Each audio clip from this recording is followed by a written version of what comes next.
Hello and welcome to Lorian Live. I'm so happy to have you here with me today. And I want to introduce a very special guest. Dan Roth is joining us today. And Dan has just an incredible journey.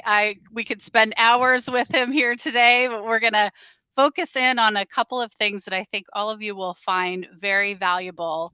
And Dan has kind of an eclectic background, but he is most well known right now for his work as a professional speaker. He is in the D&I community and the corporate recruiting. So I really appreciate his focus on empowering those in marginalized communities. He does this in a really unique way that we'll talk about today, and is very devoted to creating resources and communities that are supportive. And I know that you will want to be connected with him after and take advantage of plugging into his communities if you aren't already. And he does that in really both that corporate side. He has had an amazing journey over the past 3 years, and we're going to hone in on that piece of how he has leveraged content creation, community, really putting himself out there and transitioning his life from, you know, a period of time of unemployed dad of twin girls who are darling into really quite the global inspiration. So, Dan, welcome and thank you for joining me on Lorian Live today. It's great to be back, and for those that aren't familiar, the reason I say back is because, what was it? A couple months ago, I came on as part of a sort of a larger platform, and for those that don't know, that day there was really bad sound, and part of that was I actually broke my computer that day. So it was really bad. But if you see me looking both screens, in addition to being a keynote speaker, I also produce every week. So I right now have the live up on my other monitor so that I can see all the comments and messages and respond. I'm looking here. I got my lights going. There's there's sort of I'm so used. I mean, it's honestly it's one of my blessings of having ADHD. Without, I don't think I could focus as much. But yeah, it's really cool because the more I thought about it, it's getting to be like 4 years now that I've been on this sort of trajectory of my journey, and I really have to sit back and I'm not one to like really think about, hey, how far have I come? But I look back and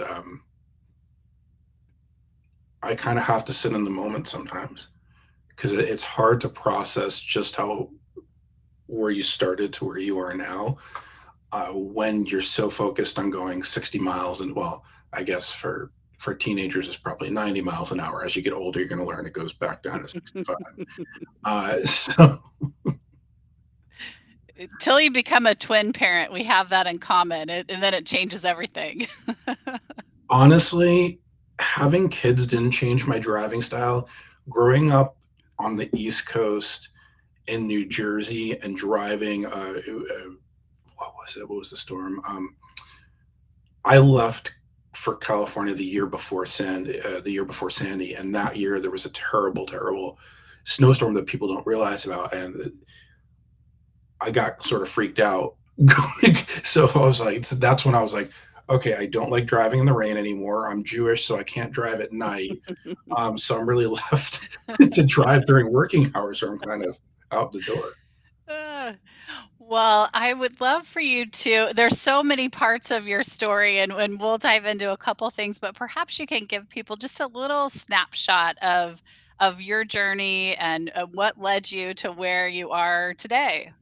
Yeah, I think it's first, thank you for the question. And I think it's really important to sort of give a little bit of backstory.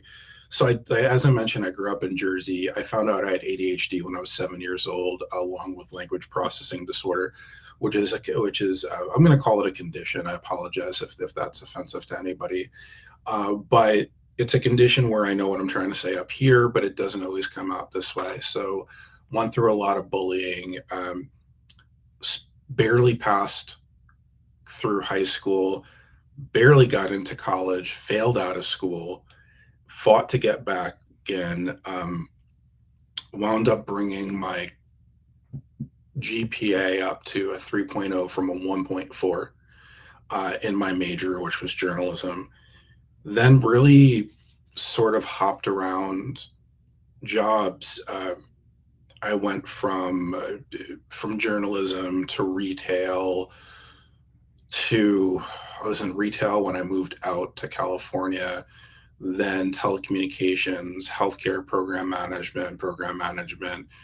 Then that brings us to the last 4 years when um, I can't believe it's 4 years when my kids were born, and then wound up coming into my own as a professional. Oh, okay, I see what you did there.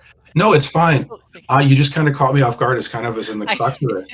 So, which is absolutely fine. So let me finish, and then I'll get in, and then I'll talk to you what you're doing. Um, so that's when I kind of switched over, found some gaps, took advantage of those gaps, and wound up leading into recruitment and being at the top of the global market, working for Amazon, and becoming a professional speaker, having a 12,000 person group. Uh, I do consultancy work for that I don't talk about a lot. I've been able to give back to nonprofits. It's been kind of crazy, but what she was just doing is we're talking about speaking today, right? So I wanted to give everybody a little bit of behind the scenes look because as a professional speaker, I've really elevated myself within the last couple of years. And if you want to bring that other shot up, so what you're seeing right now is I have my main cam. So I'm actually working with my Mac cam right now that you're seeing in the top screen. In the bottom screen, you're seeing what's behind. Now that is a 4K camera. It's an Elgato, and really, if I want to, I can do whatever I want with this, whether it's adding exposure, white balance. I can, where is it? I could zoom in as much as I want. I don't think anybody wants to see me zoom in. But if you really want to see my boogers, you could go all the way in. So I wanted to give everybody an idea because in addition to that, I'm sitting here with this cat, with this mic, which is my favorite mic. I've got two huge lights over here, my secondary monitor, and this baby is a 180-degree camera that allows you to see my entire studio. So if we're going to talk about this, I wanted to kind of create this immersive experience. Um, and yes, so Gabe, that is what I'm doing right now is through my eCam virtual cam. And we're not going to get into that so specifically, but I do have to note that the streaming provider I use is eCam Live, which I absolutely love, and it's allowed me to do some cool stuff. But that I just have to respond to Gabe because I heckle him all the time. Like if you don't know Gabe, Gabe did a live show every day for like 6 months, and I just heckled the living daylights out of him because like I'm so serious all the time. Gabe's one of my best friends in the world. So I will purposely go in and see what I could do to crack his face a couple times. Well, I really appreciate that, and I accidentally did that at the timing at the beginning. So, but it was a good transition. And one of the things I appreciate about your journey is you've learned, you've pivoted, you've taken just the responsibility to jump in and teach yourself and learn and connect with others. And you've described a lot of your journey, and you have a great newsletter where you dive into some various topics. And one of the things that I appreciated is you kind of broke down your stats last year and talked about this journey that you went on now getting into your fourth year of that, getting started and that kind of that awkward journey when you're learning and doing, and there's a lot that's out there in the community. And for those of us who didn't grow up in, from time of little kids of social media, of just being out there all the time, it takes some bravery to do that. You talk about your second year of kind of torching things, right? And then the third year of getting rebranded, focusing your content and sharpening your message. And what you've created during that season is quite amazing with, over 40,000 followers, over 12,000 connections, 13,000 subscribers, your private group over 11,000, and last year's view count just under 6 million. It's just astounding. And so much of that is just jumping in and doing the process. So did Yeah. you have those thoughts along the way? Maybe you could take us a little bit through Yeah. your journey. So let me start off by saying that one of the things I'm most proud about is that uh, I've reached that many people without having any one individual viral post.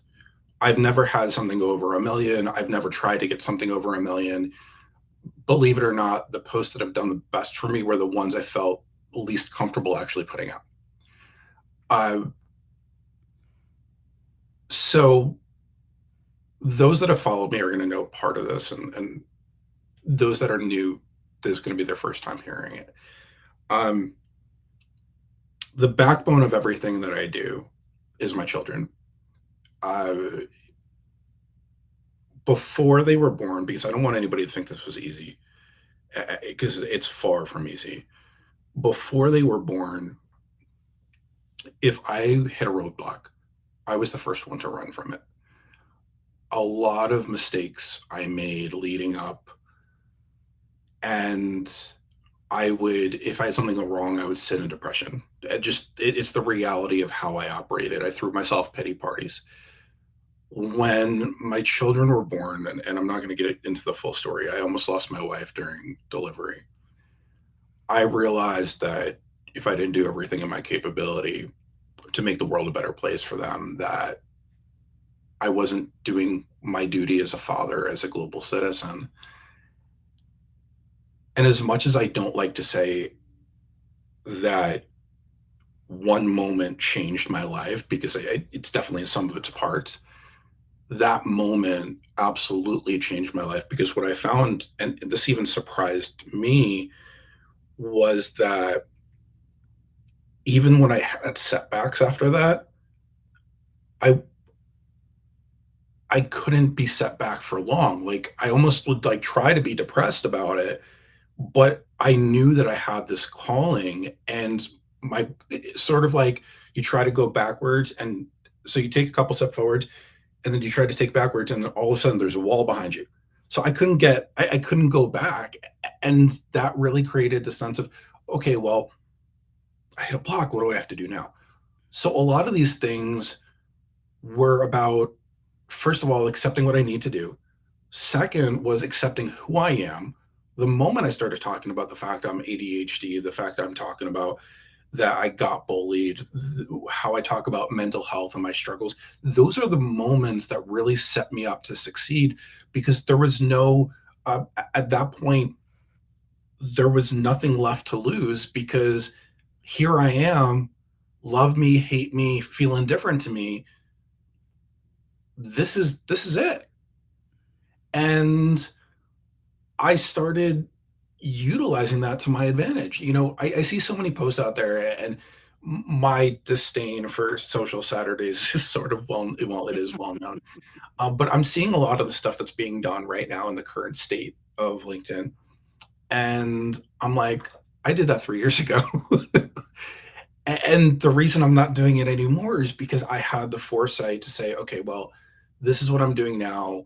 At a certain point, you reach a plateau, and you should know before you get to that plateau where that next path is, so that you could go there. So when I was doing my weekly post that put job seekers in front of 5.6 million people in 2 years, before the end of it, I created the group. Now the group has 12,000 people. So, but then I stopped doing the post, because the post, first of all, it took 6 to 8 hours of my time for free, which I didn't have anymore, that I could focus on other things. But second is, I saw that sort of coming to a redundancy. Other people were starting to do it. I don't want to be in a space where everybody else is. I want to be creating my own lane. When social audio came up, I recognized that you had to be able to transfer people from one platform to another. So I went on Clubhouse. I went into the recruitment rooms. This is how I wound up getting a job at Amazon. I got to meet people. I built my stature. I brought them over to LinkedIn as my primary medium, but then I realized that there was a plateau in how many people you could be around and how far you could get in that area. So then I started focus on keynote speaking and talking about diversity, equity, inclusion.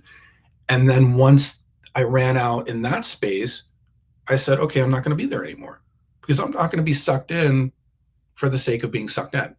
It doesn't make any sense to me. There has to be a target and a goal. And but what was beneficial is during that time, in addition to gaining knowledge and giving knowledge, I was practicing. During the last 3 years, I did roughly 250 podcasts, live events, so on and so forth.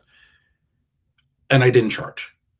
And the reason I didn't charge, and I'm not saying that you shouldn't, is because I knew that I wanted to sharpen my voice. I wanted to get to know myself better from a content basis, test out different things, so that when I did embark on my professional speaking career, I instead of charging $1,000 per event, now I could charge 7,500, 1,200, 10 to 15,000 is the current market average for corporations.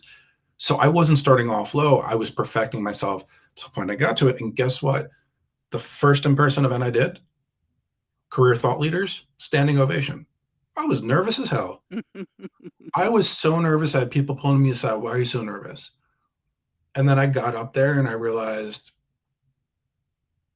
I love this. And it was such a monumental occasion. And just to kind of go back to something, I wasn't nervous because I didn't believe in what I could do. I was nervous at the pressure of fulfilling expectations because here's the truth. I am a very reserved person, which nobody listening is going to believe. Uh, Humor, talking have always been defense mechanisms for me. So people online see this sort of loud, very opinionated person, and then they get to meet me, and I have social anxiety. I get very closed in. Ask Claire Davis. Claire Davis, one of my best friends in the world, she flew down from Washington State for the Career Thought Leaders Conference, and I stuck to her like glue because that was my comfort zone. Um, and eventually, I got to know different people, and I started being more comfortable with my own skin. But it, it was a hard process, and that's where like we talk about introverts, extroverts. I'm an ambivert. When I feel safe with you, I can be more reserved and relaxed and quiet, but then there's this outward expression. And a lot of that's because that's what I have to do. So, I know I gave you a lot, but that's what you get with me. No, I think that's it's such good insight, and I think many people don't realize. I relate to what you were saying, that LinkedIn and podcasts and speaking and building community this way is actually a great medium for people who are more introverted, because you are often in a controlled environment by yourself, and so you really can energize and then focus in and do your thing in the moment and then go back. So it's actually been a surprise to me that it's such a good fit, but it does take practice. And I think that idea of, you did your posts for 80 straight weeks. You've done over 200 podcasts and sessions. And one really, I think, exciting part of LinkedIn and community and all of these elements is that you can do that you can take action, you can choose to post or create newsletters. I want to say yes, but I also want to say no. From a physical perspective, yes, you can. But, and I'm going to be a little bit controversial here, but again, this is me. I don't always think, while you can, I don't always think that people feel empowered to do it. When I look at what I did it understanding that people may look at me differently, that I may lose jobs. I did it because I am more comfortable. Like a lot of people find out about their neurodiversity later in life. I got very lucky, and I do consider myself lucky to find out early on. So I'm very comfortable in my own skin. Well, let me reframe. I have horrible body dysmorphia, but I'm comfortable in my own personality, is what I should say. Um, and that has allowed me to do this. But if we look at it, a lot of the posts that don't do well. So recently I did a poll about what kind of posts people are seeing, and only 6% said social justice causes. That's a huge issue for me. And it was out of 500 people. So what that means to me is that a lot of people are hopping on trends where they can produce content because they know that it's gonna be valued if you're here, here, or here. But the second that you go out of this box, then it gets reduced. And actually, funny enough, I'm having a talk with one of the LinkedIn product managers about this tomorrow because I was part of a beta program and I specifically left the group. I said, look, I'm not here for a top voice badge. I'm here because I'm looking to actually make a difference. Now, I want to touch on one thing that you said. The truth of the matter is, I could be at 100,000 followers if I wanted to be. I'm right now at 13,000 connections and I've turned away 45,000. And the reason I did that was not to be a dick, pardon my French. Sorry, Danny. Um, but because the one thing that I believe a lot of people miss within this, in their quest to be liked and quest for affirmation, is the intentionality. If I can't serve, it's not, and by the way, it's not always about can you serve me. A lot of it has to do with can I serve you. A lot of the groups that I didn't necessarily connect with were, when I was doing the recruitment work, were those that were in high school and college because I didn't feel like I could add any value to them. So I'm not going to necessarily connect with them. They're going to, if they want to get something from my post, if they want to get something from my group, that's completely fine. There are people there that will be able to help them. But I don't want to create a false image of, hey, I know everything about I know everything about everything. I don't want to do that. So I stopped doing that. No, when I stopped my post, I was gaining 1,000 to 1,500 followers per week. I stopped that back in October. We're now in May. Realistically, if I take that 1,000 followers and let's just make the assumption that it's 20 weeks, even though I know it's 25 weeks. Now you're looking at, instead of somebody with 44,000 followers, now you're looking at somebody with roughly 65, 70, not including the additional 17,000 connections if I wanted to square that away. If I did that, would I have more reach? Potentially. Would I be looking at things differently? Would I be a top voice? Possibly. I don't give a shit. That wasn't my objective. Now, I want to preface that with saying I've gotten awards. JobScan awarded me top 25 job search experts to follow, but I don't go out for them. But yeah, do they hurt if you're not named on a list? Sure. But then here's the other side of the coin. Today, two lists came out. I forget the name of the person that did one of them. I think it was like the top 200 voices on LinkedIn, and then the other was Bob McIntosh. I was named on Bob's list, but the other one, when you look at the top 10 names, it was primarily white men. There was one female representation, who I believe was either number 6 or number 7, Linda Lee, and then the rest were white men. Now, I don't care if it wasn't done on purpose. That's not representative of what I stand for. So keep me off that damn list, because I want to be part of actual representation, Yeah, not phony representation. yeah, absolutely. I honestly, it shocks me every time that happens today, because just for your own, you know, for your own selfish reasons, don't put out a list like that. I mean, of course, wanting to be, I really appreciate you. You talk about it's not advocate, Accomplice. ally versus, yes, a conflict. Can you share more about that? I think that's such an important differentiation, and something to be able to Yeah. really think about, and on when you talk about, getting outside of the bounds of what's popular on content, this is a space that's it's almost crickets. And I find at times you'll see a post, or I've had that experience in the past, and it's such a difference between what people will communicate on or know what to say. But I really liked your message. So can you share a little bit about your thoughts around that difference between ally and accomplice? Sure, and you may hear my children in the background as they just got home. Hopefully, my dogs be quiet. I have a Jack Russell. They don't really shut up. Um, so, my main keynote, which is called Inclusion, Revolution, A Path to Progress, really is focused on this idea of whether of bringing passive allies to active accomplices. And here's the reason: I don't want anybody to feel like I'm saying that ally is a bad word. I'm not. I just think it's a very reserved word that we need to get out of because there's too many allies, not nearly enough action takers. An ally, by basic definition, is someone that believes in a cause and will stand by a specific group. So look at it as uh, you go to your friend with an issue that you're facing at work and they just listen to you and they support you. That's an ally. What an accomplice is somebody that sees that the issues that are being dealt with are rooted in the structure, in the oppressive structure of society, and they go about to make actual change. So, using that same example, somebody comes to you and has a problem with work.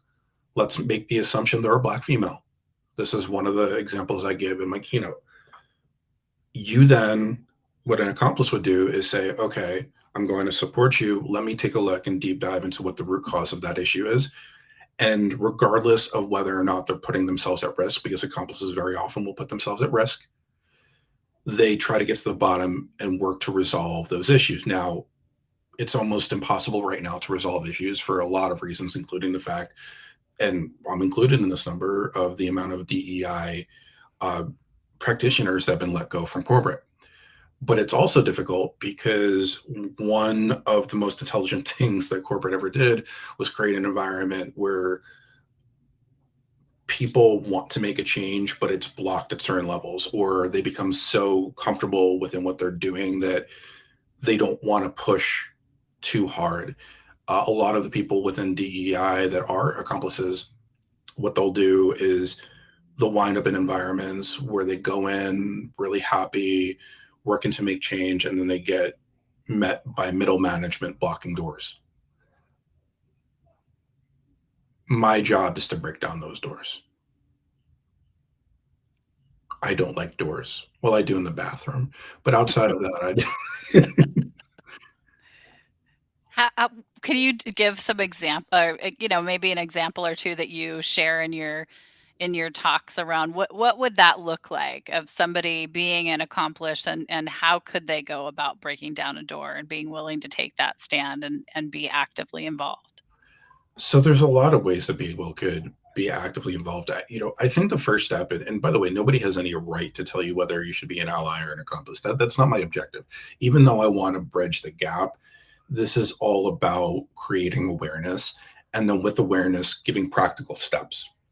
So, for example, if you want to be an accomplice, and let's just say that you're a male and you're in a board meeting with a bunch of women and a bunch of men, and one of the women is speaking. The male butts in, starts gaslighting her. An accomplice will step in, stop that behavior, and then take it to the next level. Now they don't have to. The reason is this is the risk, right? The risk is you may be seen as you switching sides, be a Benedict Arnold, so to speak, but you may alienate yourself from moving up, but you're doing it because it's the right thing to do. Another example would be an accomplice will oftentimes give up their seat. So I'm in a place of privilege. Let me elevate others. A lot of my close friends will say, all we want is to be placed in positions of opportunity. And you shouldn't be doing it because you're saying, hey, I want to be an accomplice. Let me put these people in positions of opportunity, because that's a false narrative. It should be the humanization of who we are and saying, hey, this is the best person for this regardless. There's a ton more examples I give, and I got to be honest, I'm trying to get gigs, so I'm not necessarily going to go into the exact examples that I use. Yeah. Um, but there's so many different ways to be an accomplice, but it all starts with researching, having a better understanding of history, and why the systems were created the way that they are, how it all comes down to human centered. Uh, it all comes down to choices that we make as individuals. And then once you have that knowledge base, then you may be able to go ask somebody, but you really want to start from that place of knowledge and then make that determination. Well, now what? Uh, when I first started, I did not do this right. A lot of allies have a tendency to do what they assume is correct instead of sitting back and listening first, hearing themselves, sitting with themselves, and then, and only then, once they have that understanding, speaking out. Like, I've seen a lot of situations where people will go in, I'm an ally, I'm an ally, I'm colorblind, I'm colorblind. You should not be using colorblind in a conversation about race. There is not a damn person asking you to be colorblind. I see every single person for who they are and what they are. And we are a community. Race is a social construct. This is what it's about. Um, and the biggest issue is that a lot of these allies that do this then get very defensive about when somebody says to them, hey, you need to check yourself.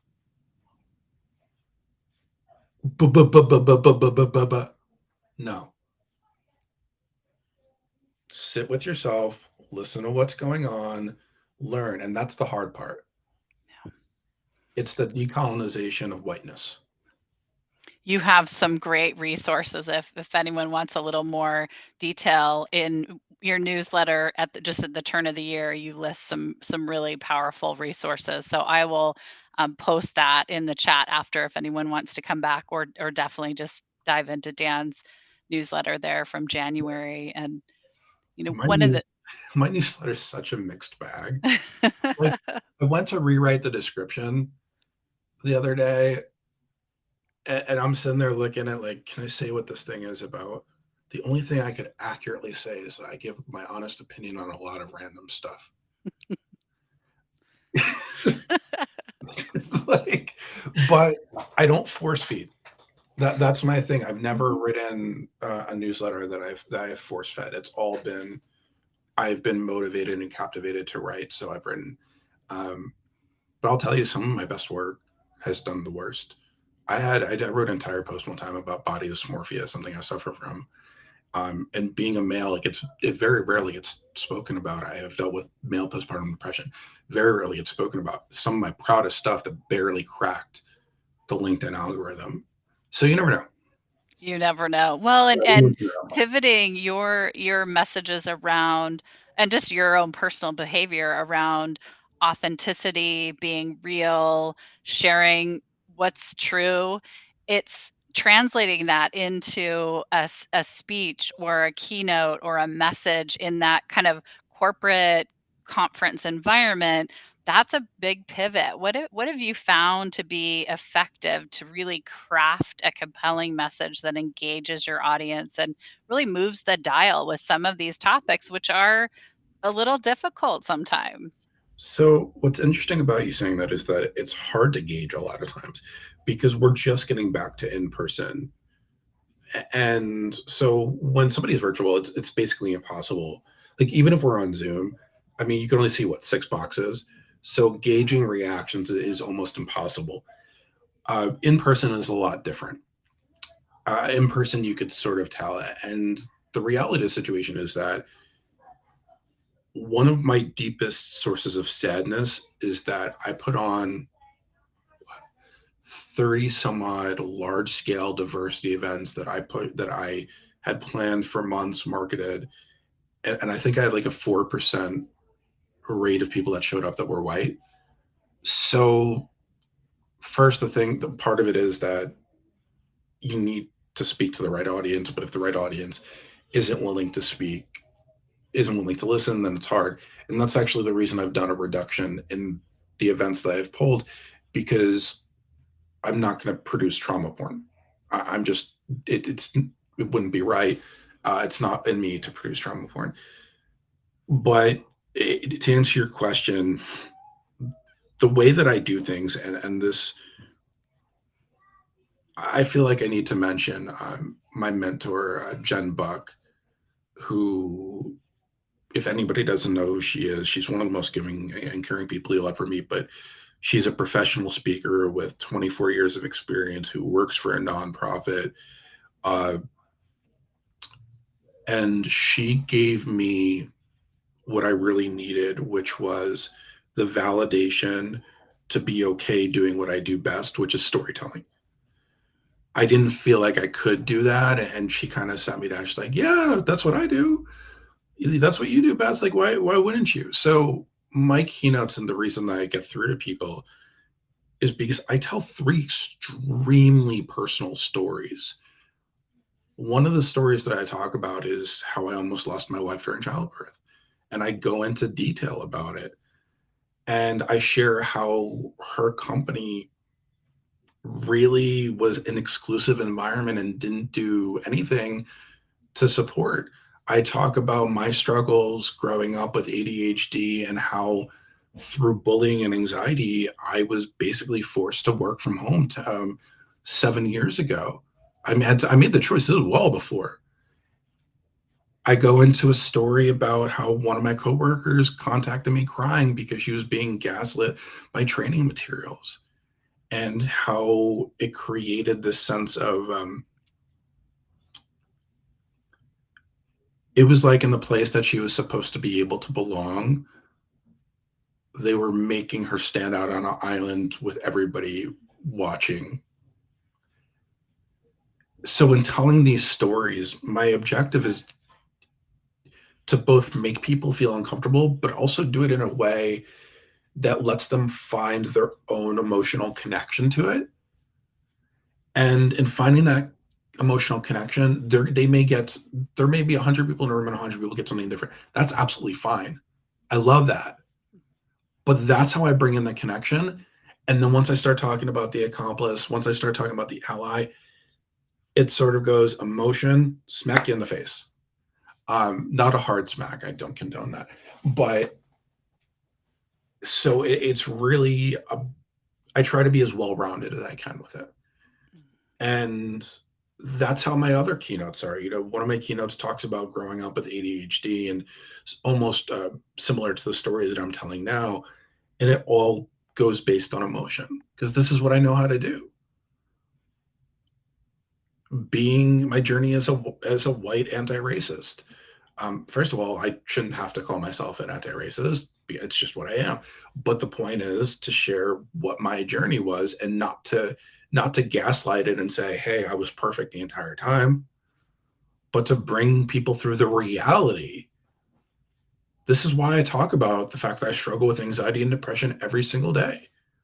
I've been hardly depressed the last 6 months, especially since I lost my job. But by talking about it, that's part of the connection that we make. And at the end of the day, if you can make that connection, then you really have an opportunity to change lives. And I'm here to change lives. By the way, hi, Danny. I had to shout him out, because if anybody's going to give me a job right now, it's him. Um, but he's probably on 16 meetings in 4 hours on 3 days, on no sleep for 3 days. So, but Danny Cohen, Mishpuka, knock, knock, knock.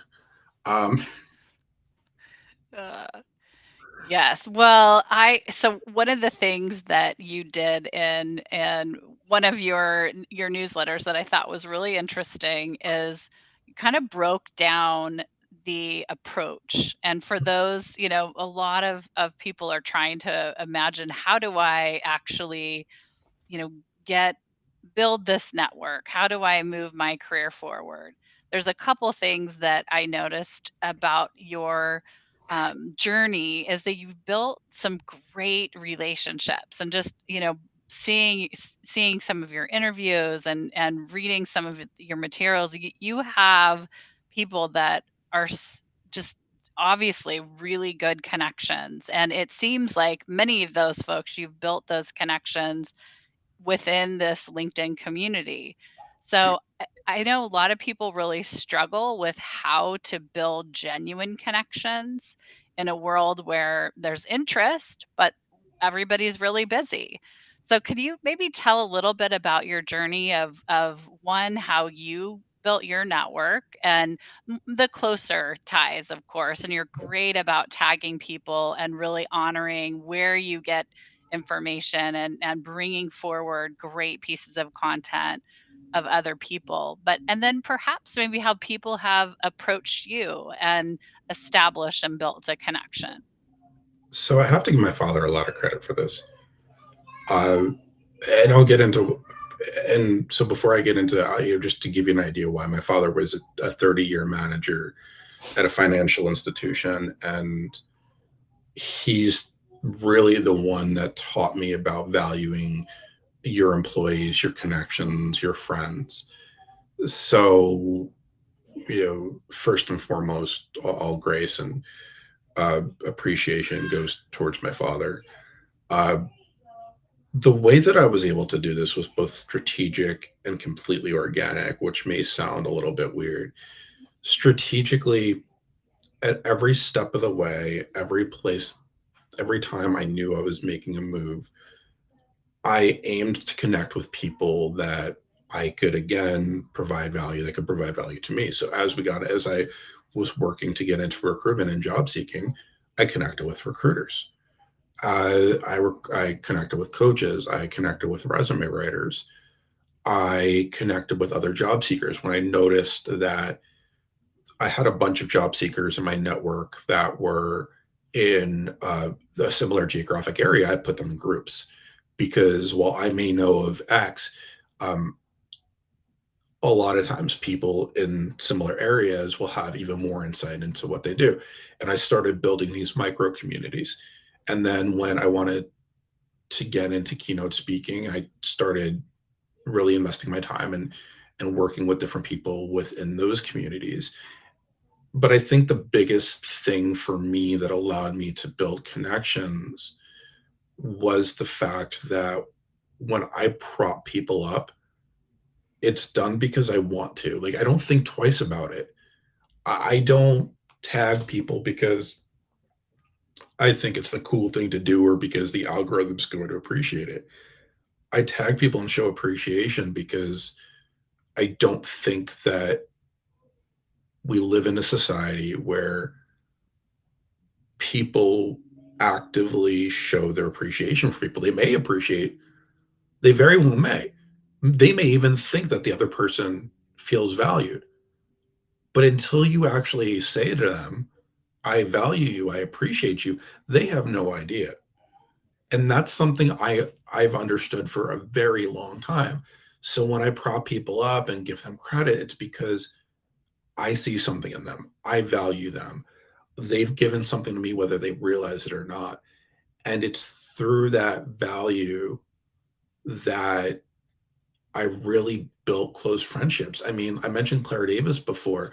I mentioned Jen Buck, obviously Future Kane, who I do a ton of work with, Tegan Bartos. These are all people that have gone to bat for me, and I've gone to bat for them. People don't know, as I was going through Job Connection Tuesdays, people don't know how often I was referring business, how I took stock of who I could really trust and sent over.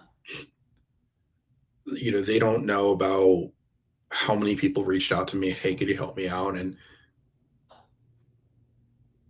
I could have said no, but I didn't because how long does it take to answer a question? Look, I have my away message on LinkedIn because I was getting 1,000 messages per day. But even in my peak, I was responding or trying to respond to every single person.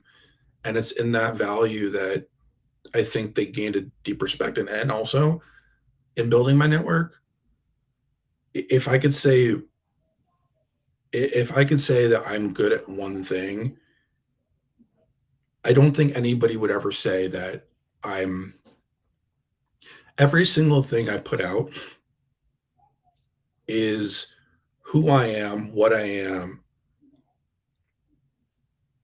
It may have dirt across, it may come across as crass. I know I could be a jerk, but there's nothing fake, fraudulent about it. And people understand that and they respect that. And it's just about communication and caring. But we often say sometimes the most obvious things are the most overlooked. Well, they're not overlooked to me.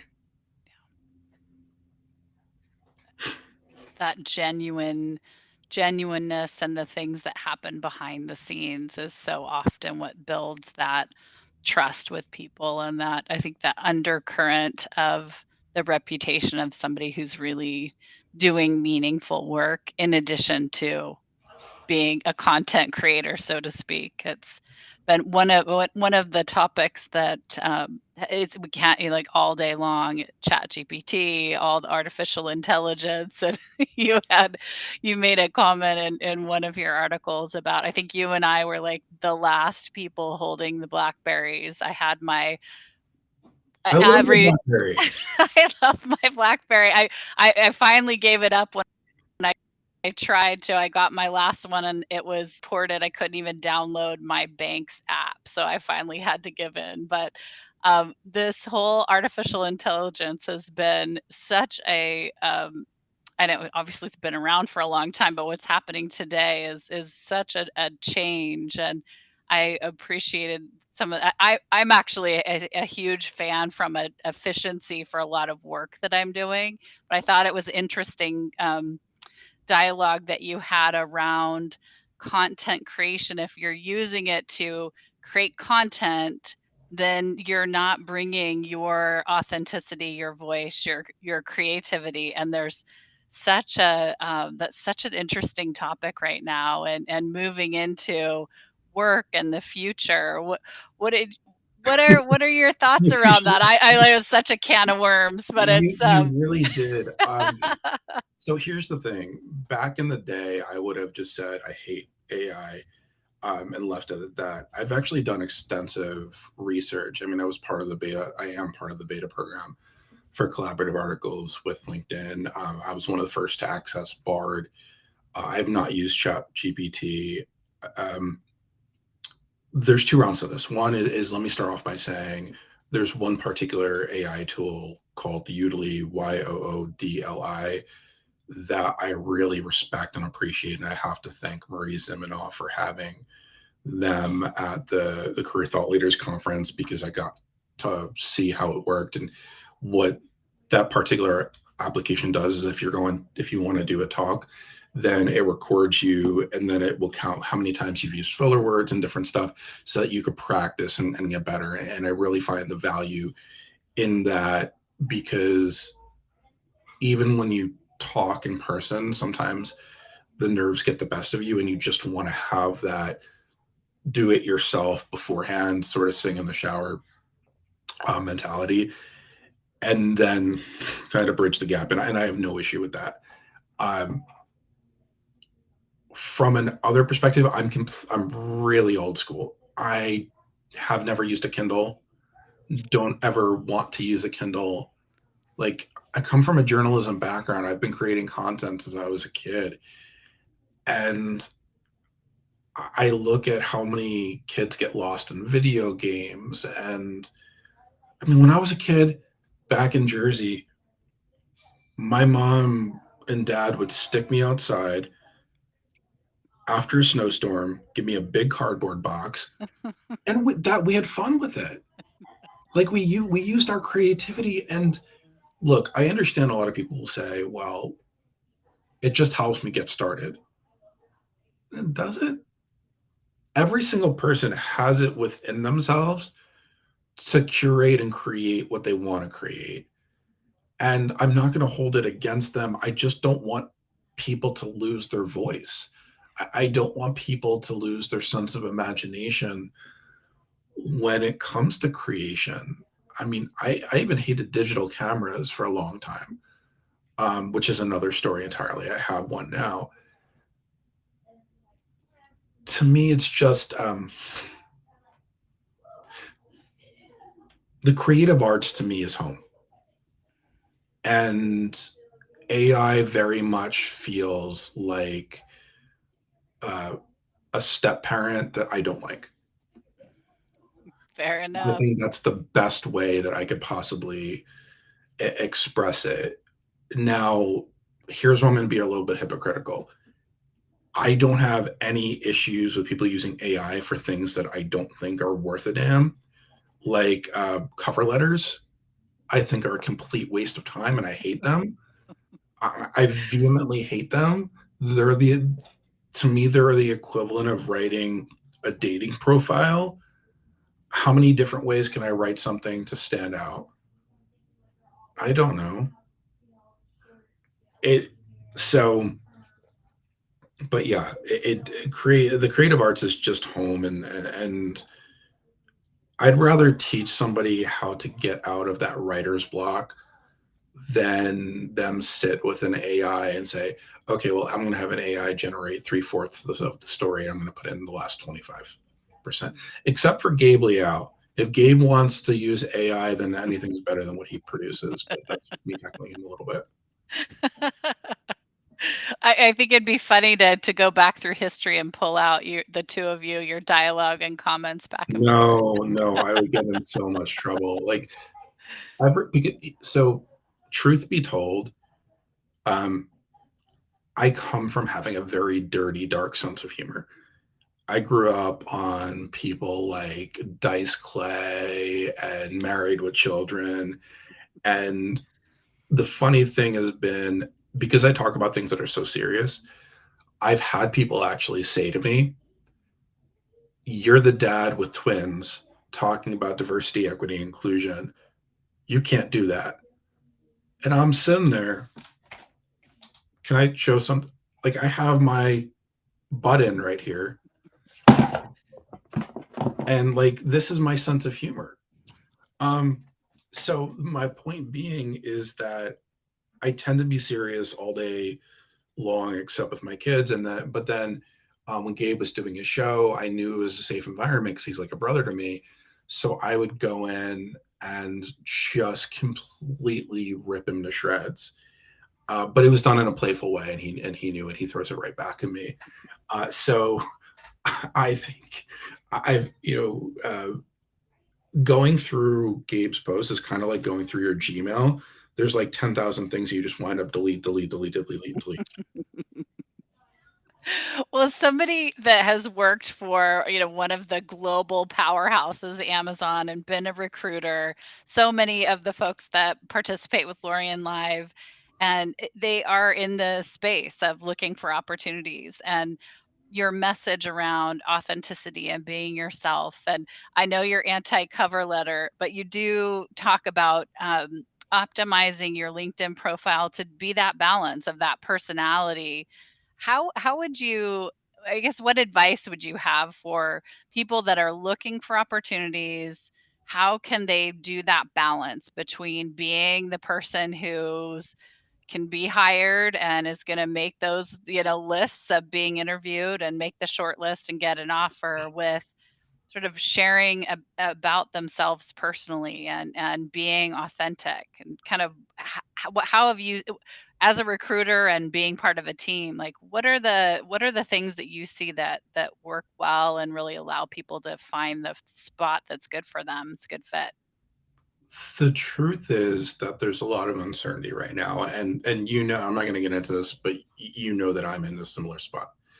Um, and the reason that there's uncertainty is because I look at back in the pandemic when people were losing their jobs, and we're talking about teachers and all these others that were really uh, shifting gears. Now, all of a sudden, it's the folks in DEI and recruitment that are in that same boat. So 3.5, 4 years ago, there was this dynamic shift for from applying to a lot of jobs to utilizing your network and going from there. And now we're at a certain point where I don't think there's any one perfect solution. In fact, I know there's no one perfect solution. A lot of it, and I feel bad saying this, a lot of this of it comes down to work. I think the best thing that we could do is sort of leave no stone unturned. Like you don't want to leave anything where you could say, okay, well that was an easy up for them. Now, how to do that? First, let me touch on the cover letter piece. The reason I don't like cover letters, I think they're completely inauthentic. And I think when you're asking a candidate to write 100 cover letters to 100 different companies, how often can they actually write something concise and different enough that makes them feel like they're presenting an accurate representation of themselves? Because when they don't get callbacks, they don't get responses, then they think, okay, well that must have been a bad cover letter. It might have been a great cover letter, but how do you know? And the second part of that is I don't know how many recruiters actually look at them. Maybe agency. I mean, I've only worked in corporate recruiting. Maybe agency looks at the cover letters. I've never looked at one in my life. So that's part of the issue. The other thing is there's um there's a risk. In my personal opinion, when people are able and feel empowered to be open about who they are, it's going to give them the best opportunity. That means if they need accommodations to look up on that company's website, if they have accommodation programs, which are never part of HR, it's a point not to be. So, like if you need an accommodation with doing an interview on the phone versus on video, then you'll have accommodations, and it leads all the way through the interviews. But there's a lot of apprehension in utilizing those services because of both conscious and unconscious bias. Although, yeah, I'm not gonna. I know somebody that would say to me, Dan, it's all conscious bias, but that's a different story. Um, as far as LinkedIn goes, I help people with LinkedIn because they ask me to. I don't like it talking about it because it's not like anything that is redundant is not ADHD friendly. But the best thing I could say is that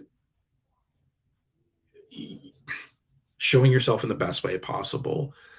The about section in particular, I think, really needs to be a story about who you are and where you've gone. I think scalability would be a really key word within the about section, especially if you're changing careers. A lot of times people have challenges when they are shifting careers. uh, they may go from a small company, and the big issue may be them showing how they could take that experience and scale it to a massive multi-billion dollar company.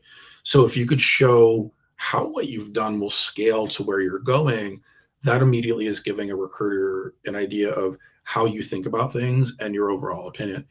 um, and then the other thing I would say is, and this is again personal opinion, don't focus on culture fit.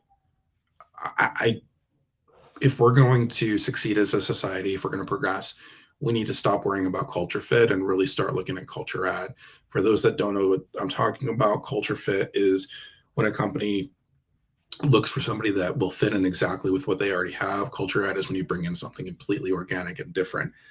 I'm a big believer that adults need to be adults and act as adults. And that means being able to have hard conversations without, with, you could feel hurt, but be open to have that conversation so that you come back out on the better end. So all that together is really important. I mean, and also the last thing I'm going to say about the LinkedIn profile, uh, if you don't take your time in curating it, that sets a really bad example because then in my mind as a recruiter, I'm thinking, well, if they're not going to take their time to do the research and figure out the right way to do this, if they're not going to spell check, How do I know that they're going to be okay in a corporate setting? How do I know they're going to be okay in my office? And God, there's so many resources out there for that. I mean, I have a resource that I've given out for free. So do what you've got to do. Um, Check out the resources out there. And the one last thing I would say is be very, very mindful and careful who you reach out to for help. There are a lot of fake influencers, a lot of fake experts, and that sounds like I'm being negative. It's just the God's honest truth. And a lot of people that are taking money that have no right doing it. Um, if you want help, reach out to me, and I'll point you in the right direction. Join my group. I purposely don't allow anybody to share their services unless I've vetted them individually, and I have turned people down. I had one company come to me that was a resume writing company. I asked if any of the resume writers were certified. They said no. I said, you can't post on my site because I need to make sure that individuals are if they're going to spend money, that they're going to get that value for it. Because I've been ripped off before. Um, I was ripped off on Fiverr. Um, and I won't let that happen to other people because I understand desperation. And when we're desperate, we look for ways out. Yeah. Uh, I want those people, especially when they're in their worst moments, to feel that we, the collective we, has their back. Absolutely. Well, and let's make sure that people know how to connect with you, how to join your group. Those of you who have opportunities for speaking, looking for that, or certainly within your organizations. Um, Dan is an experienced and great speaker, so certainly consider that. But Dan, why don't you tell people how they can reach you, the best ways to connect and get involved and be part of what you have going on in the future? Yeah, absolutely. So the best way to reach me is honestly two ways. On LinkedIn, uh, I won't. You could send me a message if you want to send me a connection request. I can't promise you I'll accept, but make sure that you send a message with it so that I know. If you want to be part of my community, you could certainly reach out to me. Um, the co-owner of that community, her name's Tegan Bartos. She's about to have a baby, but she's the other person, and she's tremendous. Uh, every Wednesday, I produce a show on LinkedIn called Healing Our Future with my mentor and dear friend, Future Kane, in which we talk about just individual healing path. It's really sort of meant to help you feel better. Ask at danrothconsulting.com is the primary way to reach me for speaking engagements. And uh, if you need a referral for somebody that, if you're looking for somebody to hire and you need a referral and you want a high quality individual, let me know. I have so many people in my network that are really looking for work. And the last thing I would say is also reach out to Danny's organization. They're a staffing agency. They can help you find work. Hi, Absolutely. Danny. Um, but yeah, if you need a recommendation on somebody that you could go to that won't rip you off, let me know. And actually, the last thing I want to say is this: if you're listening to this and you are a job seeker, please empower yourself to do research on how much your value is within the open market. There's websites like salary.com and levels.fyi that will share with you what your role is in your region. And then you could go from there and identifying which end of the spectrum that you're on. But don't leave money on the door because you haven't done your research and let companies take advantage of you. Powerful advice, absolutely. And Dan, thank you so much for joining me today on Lorian Live. So love the conversation, really inspired by the work that you're doing and look forward to being a part of it myself and really being I joined the community last week when I found out more about it and I really look forward to participating. So thank you for spending the time with us and thank you to all of you who joined today and for those of you that are watching the recording, feel free to comment and we can share some resources as well, and I'll follow up and post Dan's information and the group and such. So It's thank an you honor, all. it's an honor and a privilege. Thank you for having me back.